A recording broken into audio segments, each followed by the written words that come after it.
Chapter 1: Atomic Structure and the Periodic Table.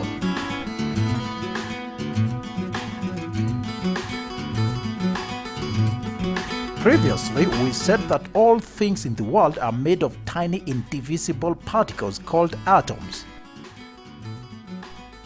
Most things have more than one kind of atoms in them, but this piece of pure gold contains only gold atoms.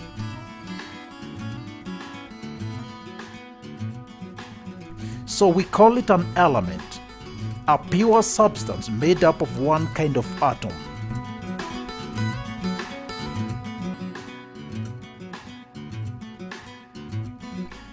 Zooming back out, we see the atoms become a lump of gold again.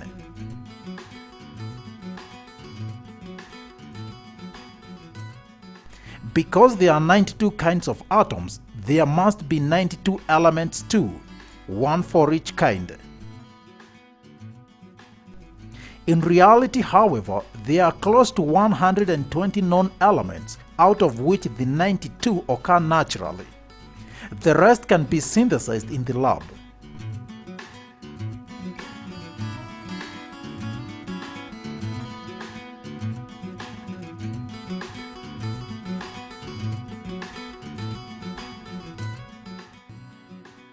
In this chapter, we will look at the basic structure of an atom, and then how the different elements are orderly arranged in what we call a periodic table.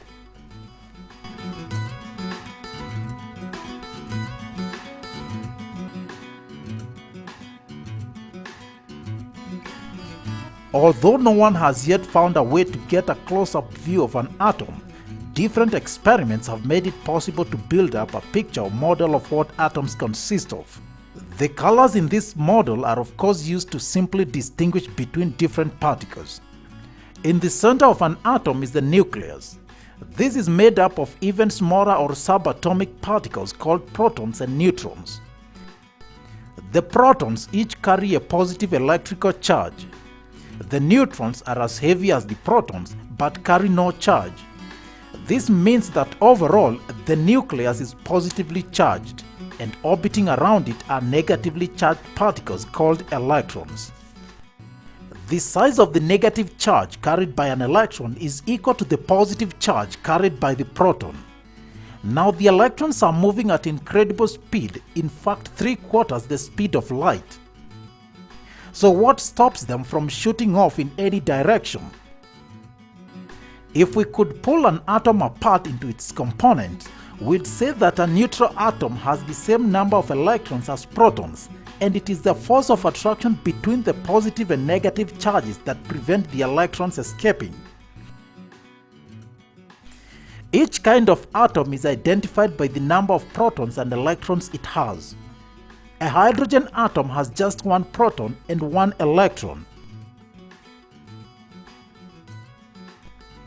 An oxygen atom has 8 protons and 8 electrons.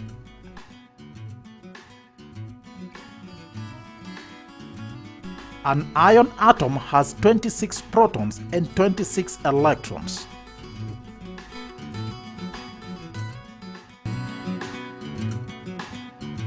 Now, atomic number and mass number. When you look at the periodic table, you will see that each element has its own box, and within that box you will find two numbers: the atomic number or the proton number and the mass number. Taking an arbitrary element X, the atomic number has symbol Z.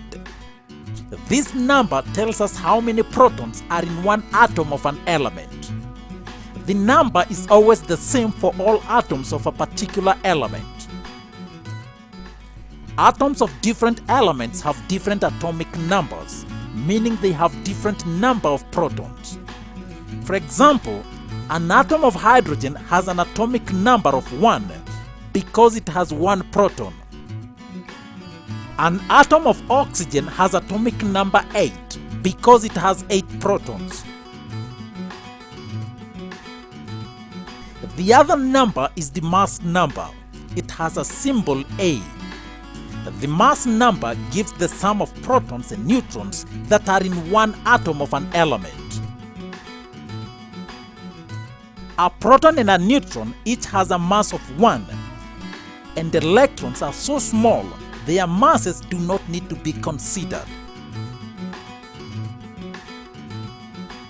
And so if we know the mass number of an element and we know the atomic number, we can calculate the number of neutrons of that element.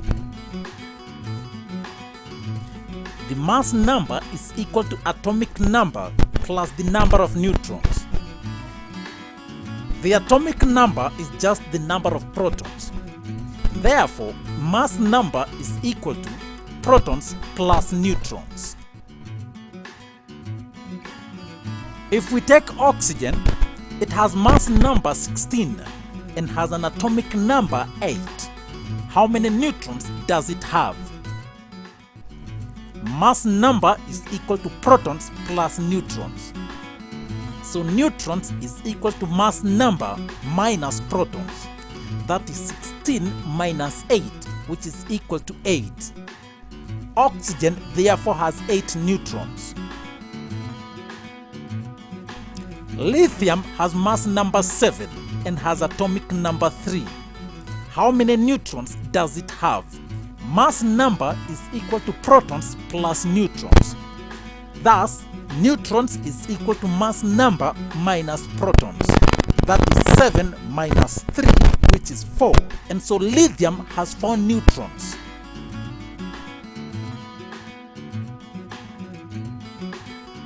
And so in summary, the atomic number is the number of protons in an atom of an element, and the mass number is the sum of protons and neutrons in an atom of an element.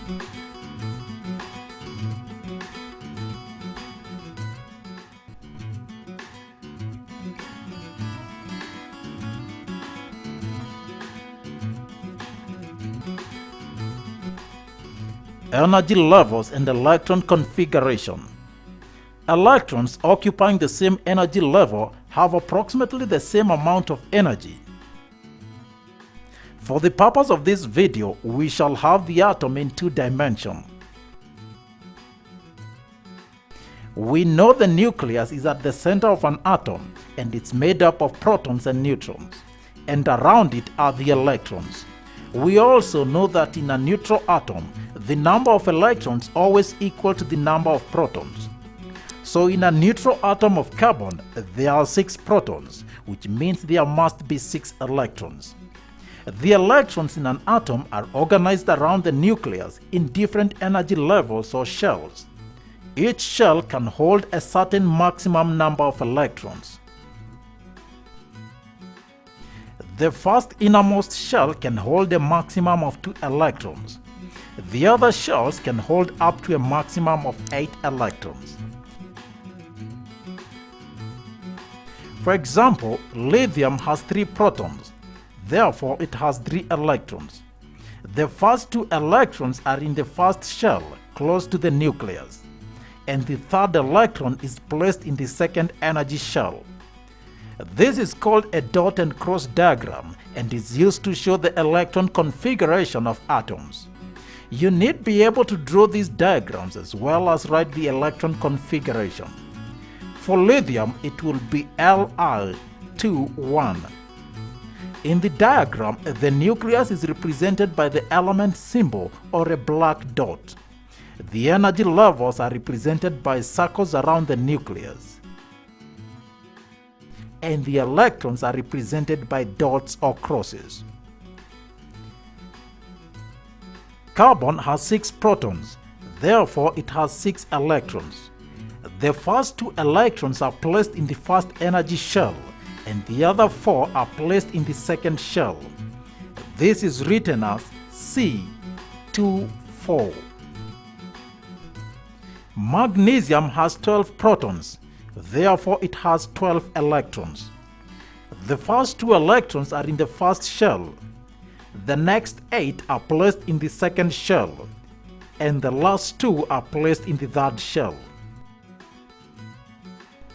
This is written as Mg2,8,2. The organization of these energy levels is what gives the elements different reactivities. It forms the basis of arrangement of elements into a periodic table that we'll look at next. And so to recap, each energy level has a maximum number of electrons it can hold. The first energy level is filled first and can hold 2 electrons maximum, and the levels after this can hold up to 8 electrons.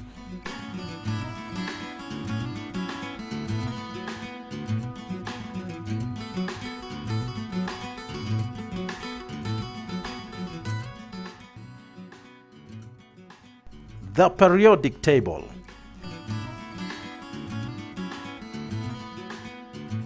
The periodic table is this chart with a strange shape, with letters and numbers, neither squares nor rectangles.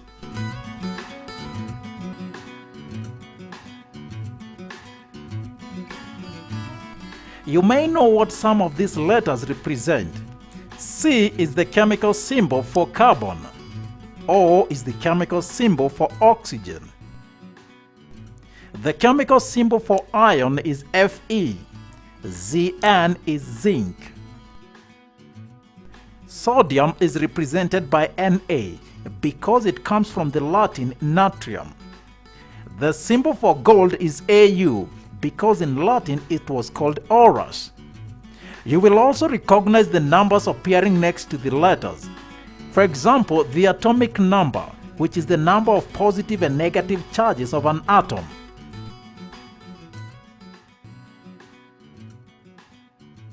The distribution of elements in rows and columns of the periodic table is not random or just a matter of design. The position of an element on the periodic table tells us something about its chemical and physical properties and helps us predict how 2 elements can combine. The periodic table organizes elements from smallest to largest according to its core and the distribution of electrons.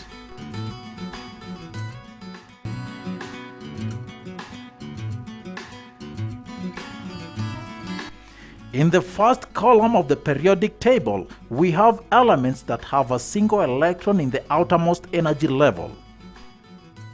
And in the last column, we have those that have a fully filled outer level. That's why each chemical element in the periodic table has a well-defined neighborhood. Above and below it are elements with the same distribution of electrons and very similar properties. And on its right, it has an element that has 1 electron and 1 proton more and therefore has different properties. We call it periodic because in this table the elements become similar again periodically. Look, if we start with 3 lithium, the properties will vary regularly along the row until 10 neon. There, the last shell gets full of electrons. Then we move to the next row in the first column. The properties of this element 11, sodium, are again identical to the element above it, and so on.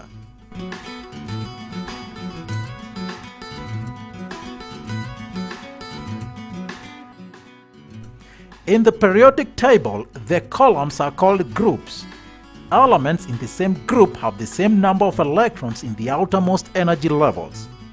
Groups are numbered using the Roman numerals 1, 2, 3 up to 8. Elements in a group show similarities in their physical and chemical properties. The rows are called periods. Elements in the same period have the same number of energy levels. Periods are numbered using the Arabic numerals 1, 2, 3 up to 7. Elements in a period display continuous variation in physical and chemical properties.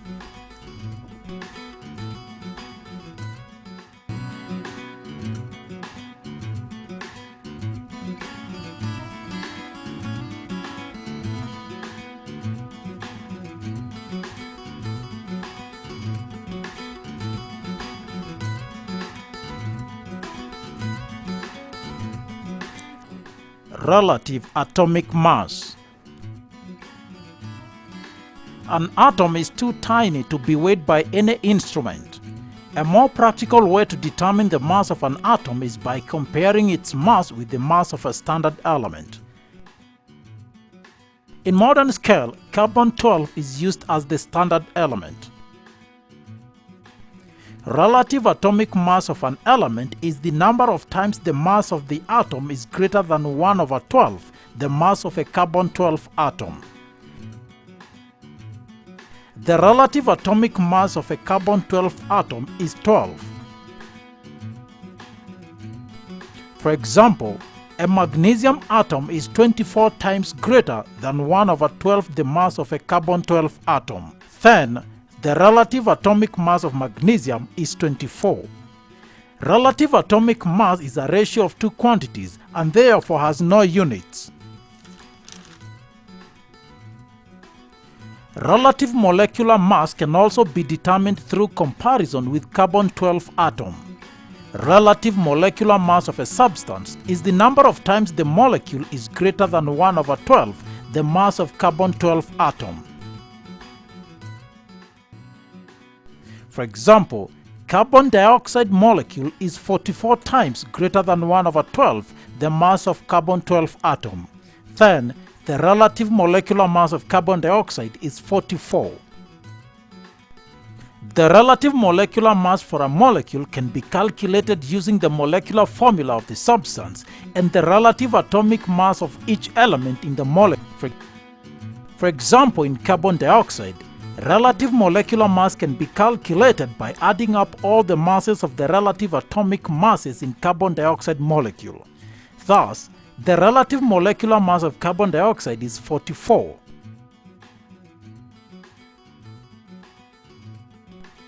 For ionic compounds, the term relative formula mass is used in place of relative molecular mass. Relative formula mass of an ionic compound is the number of times the compound is greater than 1/12 the mass of a carbon-12 atom. The method used to determine the relative formula mass is similar to the one used to determine the relative molecular mass of substances. That is, sum up all the relative atomic masses of all the elements in the ionic compound. For instance, relative formula mass of magnesium oxide is 40. Relative formula mass of aluminium chloride is 133.5.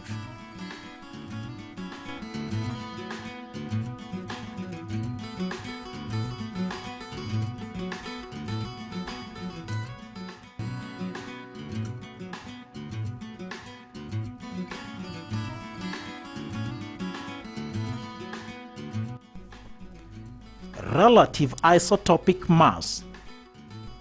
The relative isotopic mass is the mass of an element in relation to carbon-12. The reason why this is the isotopic mass is because some elements have different isotopic forms. For example, chlorine can be found as chlorine-35 and chlorine-37. The isotopic mass is not the number that appears on the periodic table. The number seen on the table is the relative atomic mass. The relative atomic mass of an element is the average mass of the naturally occurring isotopes of the elements relative to the mass of an atom of carbon-12. On the periodic table, it is the same number as the mass number. In basic terms, it is the average mass of the isotopic forms of the element. While we think of this, we must remember that the isotopic forms have different values in their abundance on Earth. For example, let's look at the isotopic forms of chlorine.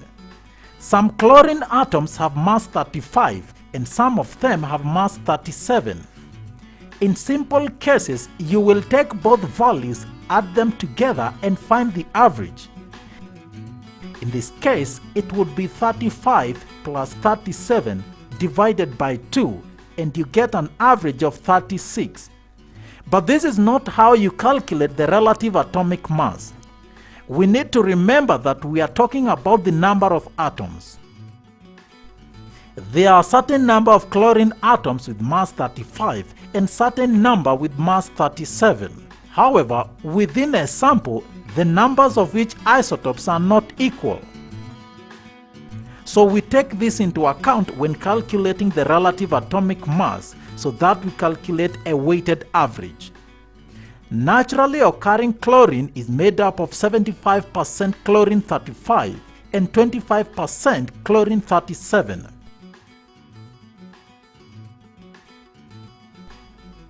So say we had a random set atoms of chlorine. We would have 75 atoms of chlorine-35 and 25 atoms of chlorine-37. We thus find the total mass of the sample. We do this by multiplying the mass of each atom by the number of atoms present for each isotope. Then we add them together.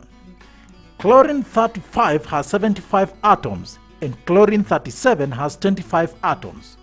So the mass of 100 atoms will be 75 times 35 plus 25 times 37, which gives us 3,550.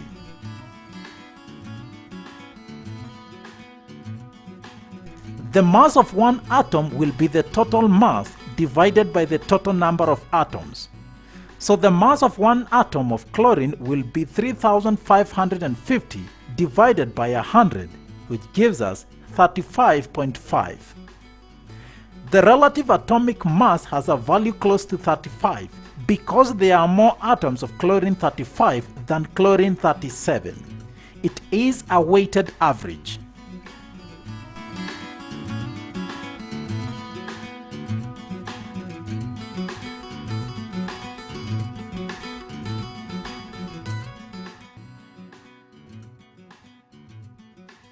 An example: lithium has two isotopes with mass numbers 6 and 7.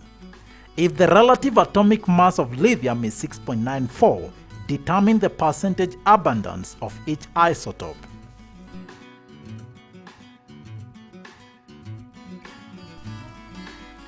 Solution: total abundance is equal to 100%.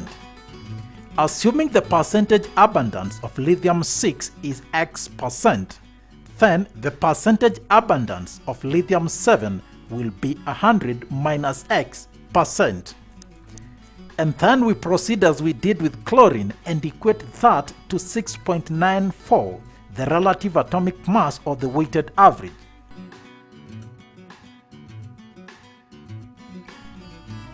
X times 6 plus 7 times 100 minus X divided by 100 is equal to 6.94. Cross multiplication: 6x plus 700 minus 7x is equal to 694. Minus x is equal to minus 6, x is equal to 6. So the relative atomic mass of lithium-6 is 6%, which means that of lithium-7 is 94%.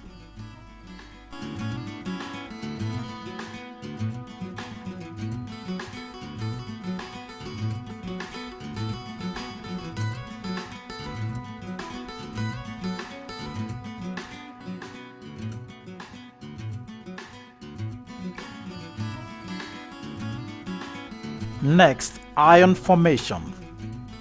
When an atom is carrying the maximum number of electrons in the outermost energy level, it is said to be stable and very unlikely to react. If the energy level is not full, the atom is unstable. Unstable atoms attempt to gain stability in either of two ways. One, they can lose the outermost electrons to remain only with full energy levels. Or 2, they could choose to gain extra electrons to complete the outermost energy level. When atoms gain or lose electrons, they develop a charge. Recall that electrons are negatively charged, so the gain or loss of electrons will create a charge. These charged particles are called ions. When atoms lose electrons, they become positively charged. Positively charged ions are called cations. Easy way to remember this is to recall that cats have paws. When atoms gain electrons, they become negatively charged. Negatively charged ions are called anions. Let's see sodium as an example. Its electron configuration is 281. It has one electron in its valence or outermost shell. It could attain stability by losing one electron or gaining other 7 electrons to complete the outermost shell. But it's easier to lose one electron than to gain 7. When sodium loses one electron, it becomes a positively charged sodium ion. The charge is written as a superscript when writing the symbol. When drawing the ion structure, enclose it in square brackets and write the charge on the top right side corner. Now let's look at oxygen as another example. Its electron configuration is 2,6. It is easier for oxygen to gain 2 extra electrons to complete the outermost shell than it is to lose all the 6 electrons in that shell. So oxygen gains 2 extra electrons to form a negatively charged oxide ion. Remember to include the charge when writing the ion and when drawing the ion structure. If we look at the structure of these two, we will see that they have complete shells. We will also notice that they have the same electron structure as those of noble gas. The sodium ion and the oxide ion have the same electron structure as that of neon.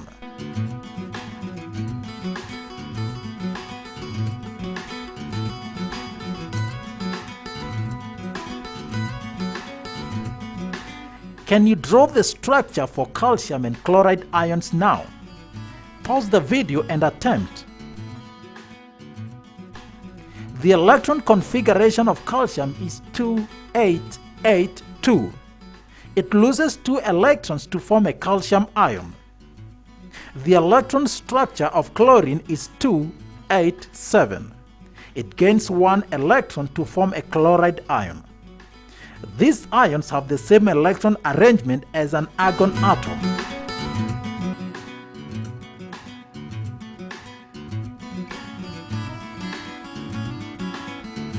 What do sodium and magnesium have in common? They are both metals, and metals lose their valence electrons to form cations. Group 1 metals such as sodium have 1 valence electrons and lose this 1 electron to form ions with a +1 charge. Group 2 metals have 2 valence electrons and lose 2 electrons to form ions with a 2+ charge. Oxygen and fluorine are nonmetals. Nonmetals gain electrons to form anions. Oxygen is in group 6. It has 6 valence electrons. It gains 2 electrons to form an ion with a 2- charge. Fluorine is in group 7. It has 7 valence electrons. It gains 1 electron to form an ion with a 1- charge. Group 3 elements have 3 valence electrons and lose them all to form cations with a 3+ charge. Group 5 elements such as nitrogen gain 3 electrons to form anions with a 3- charge. Group 4 elements such as carbon tend to form covalent structures. And so ions are charged particles formed due to either gaining or losing of electrons. Positively charged ions are called cations, and negatively charged ions are known as anions. The ions formed have the same electron arrangement as the nearest noble gas. Now valency. So electrons in an atom are arranged in definite shells.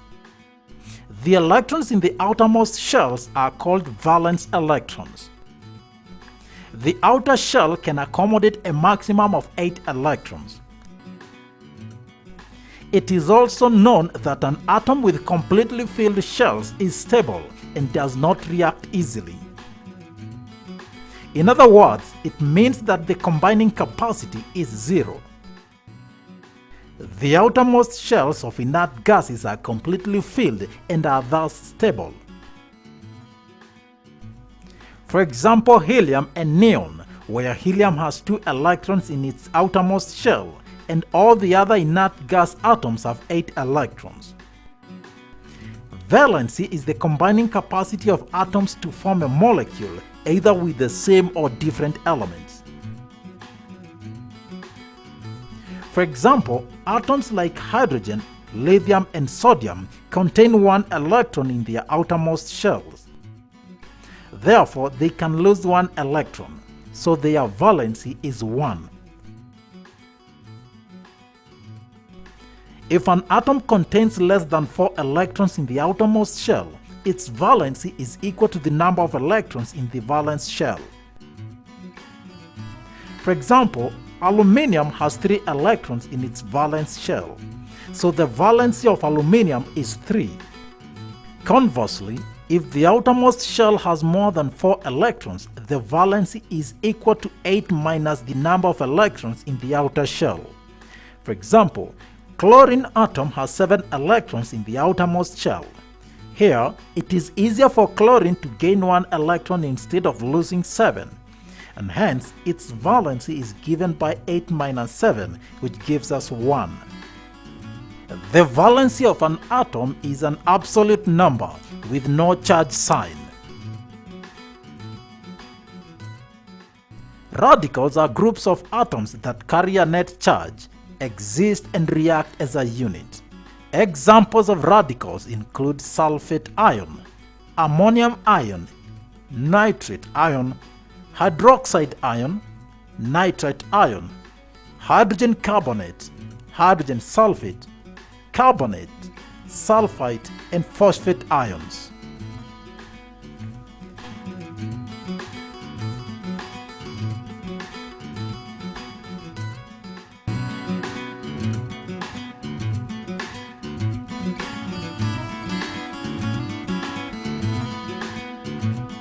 Oxidation number. Elements react by gaining or losing electrons. We've seen that. They therefore are said to acquire a new state. This is what we call oxidation state or oxidation number.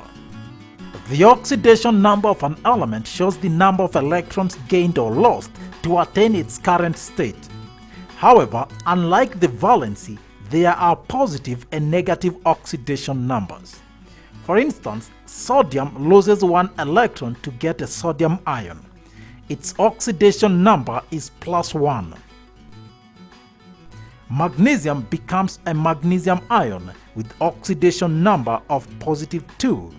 Chloride ion has an oxidation number of -1. Oxide ion has an oxidation number of -2, and so on.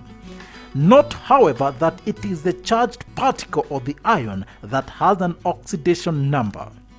A neutral atom has an oxidation number of 0 because it is not charged.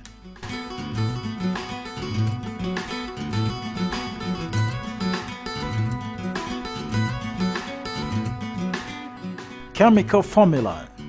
We know that the sodium atom loses 1 electron to form a sodium ion. The electron lost can be gained by a chlorine atom to form a chloride ion. Chemical combination occur between ions. To deduce the chemical formula, we do as follows. Write down the ions side by side along with their charges in superscript. Now crisscross the charges. We bring the charges down such that they are now subscript and do away with the charge signs. 1 is never written in a formula and it is assumed to be present. So the formula is NaCl. The positive metal ion always comes first in both the formula and the name. For the second nonmetal ion, the first syllable stays the same, but the ending is dropped and replaced with an "ide". Chlorine becomes chloride. so this compound is called sodium chloride.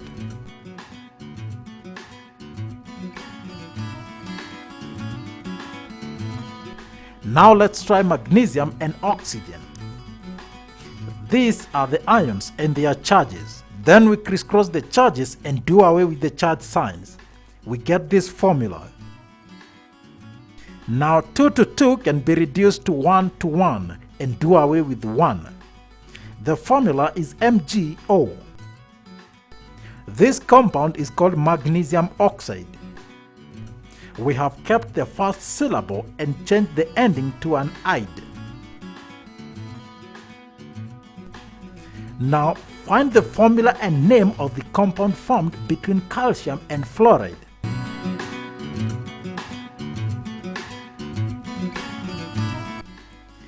These are the ions and their charges.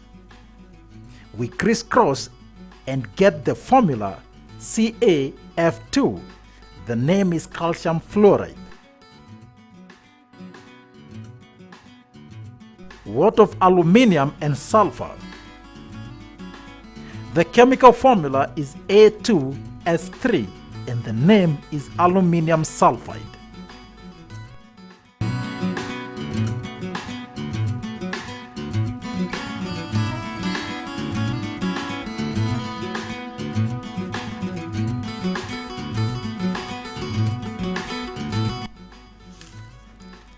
And lastly, chemical equations.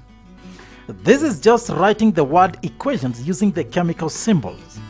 In most of the remaining course in chemistry, you will write chemical equations unless otherwise advised. It is, however, important to know that some atoms do not exist independently but combine into molecules like oxygen, hydrogen, chlorine, and others. You must know the product and its chemical formula. A reaction between copper and oxygen will be written as follows: sodium and chlorine,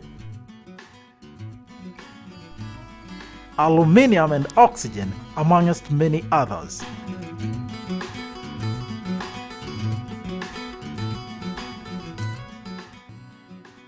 Balancing chemical equations.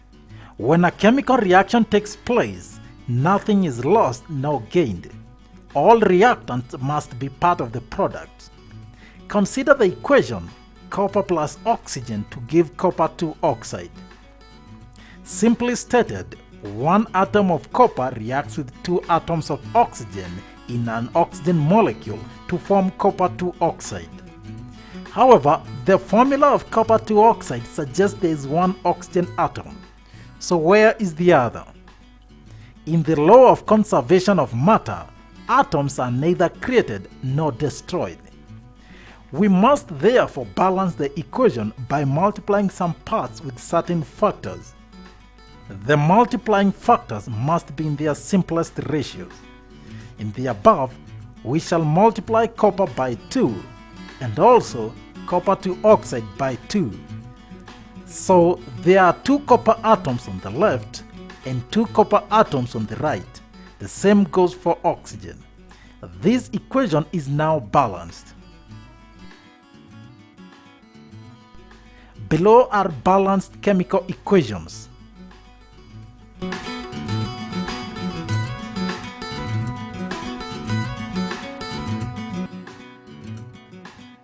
Now a chemical equation is complete when balanced and state symbols of the reactants and products indicated. The state symbols are enclosed in brackets. They are solid, represented by small s, liquid L, gas G, and aqueous Ag, which means in solution.